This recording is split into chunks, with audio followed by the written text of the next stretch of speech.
That's right, for this tutorial I want to show you how to do procedural spinning of any object so that you don't have to animate it yourself, and also talk about how to make this miniature style product visualization render that has a lot of depth of field, or I guess a shallow depth of field, motion blur, and chromatic aberration, because that's just what I want to talk about today. If you don't want to watch it, then don't watch it. Let's begin. So here I have a blend file that is already completed. When I hit render, it's going to do the appropriate thing, but you can see I have an object. This one's available on the Patreon. It's just a deck of cards, but it works with anything.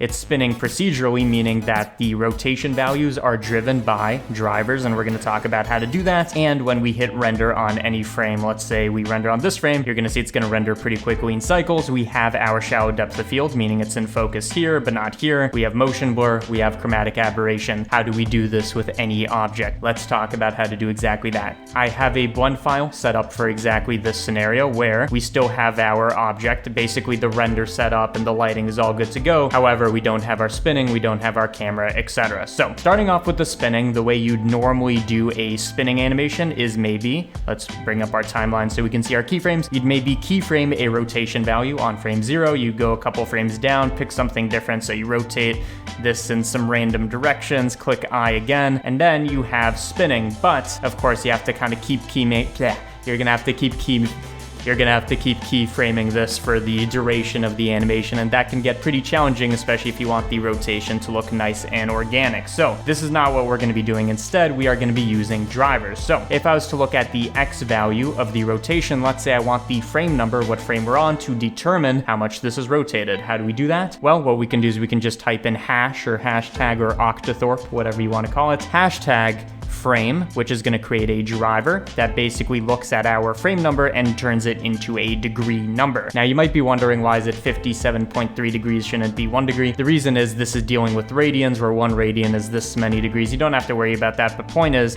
every frame this is being rotated by some number of degrees, where we don't have to do any kind of animation after the fact because it's going to keep working because it's working with drivers. If we want this to slow down, we just take this hash frame, which it kind of hides the hash, it just means it's a driver. You take this frame and divide it by a number, so let's say we divide by 20. Now it's going to be doing the same thing, but 20 times slower, and now it's actually something presentable. To make this feel like it's more rotating in oblivion, what we want to do, of course, is add Y and Z drivers as well. What I'm going to do is I'm going to add in hash frame, and you could do something like divided by 20 again, although this is going to make it rotate like on X and Y at the same speed, which looks okay, but what makes it look very cool is the fact that it's spinning on every axis at a different speed. So what I'd recommend is instead of dividing by 20, you divide by something like, I don't know, 30, 40, 35 is fine. And then we are going to do the same thing again for the last one by some very small amount. So divided by 70, meaning that the Z rotation is barely going to contribute. So already we have our procedural spinning. If you want a different look, all you have to do is change these numbers around and you will get a different animation each time. In fact, you can actually also add a starting angle just so it starts off at a random position. This is really up to you, but now we have our procedural spinning. For the rest of the setup, we need to do a camera, depth of field, and all that, so let's get started. Shift A, we are going to add in a camera, which is going to be spawned in our origin, or I guess where our 3D cursor is, which is the world origin. What I'm going to do is I'm going to move this down, and let's orient it so it's actually facing our deck of cards. So rotation, set this to 0. I'm pretty sure the numbers are 90 on X and also, 90 on Z to get this to face the deck of cards. Right now it's too zoomed in, so let's move it way back and on a frame where you can actually see the majority of it. What I like to do is also pick a focal length that is very large because this is what lets us have our shallow depth of field.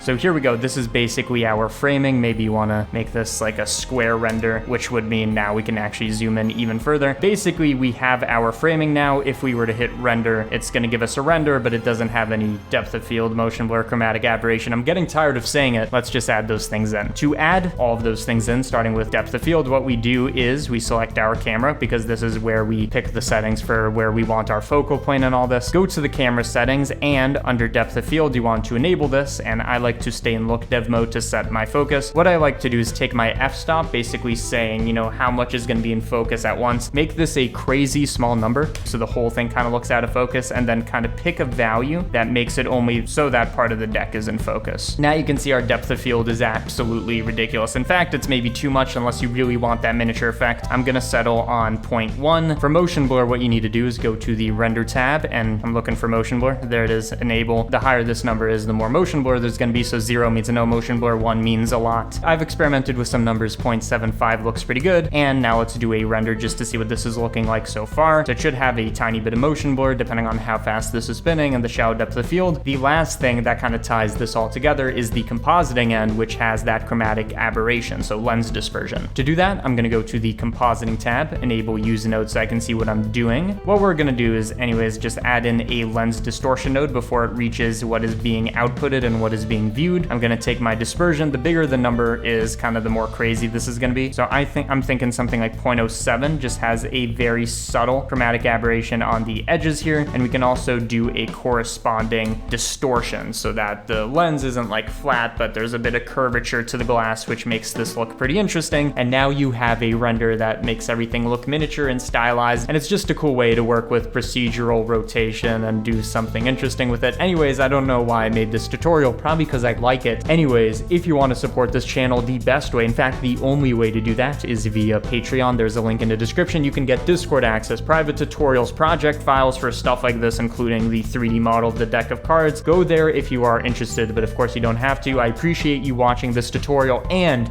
I'm done. See ya.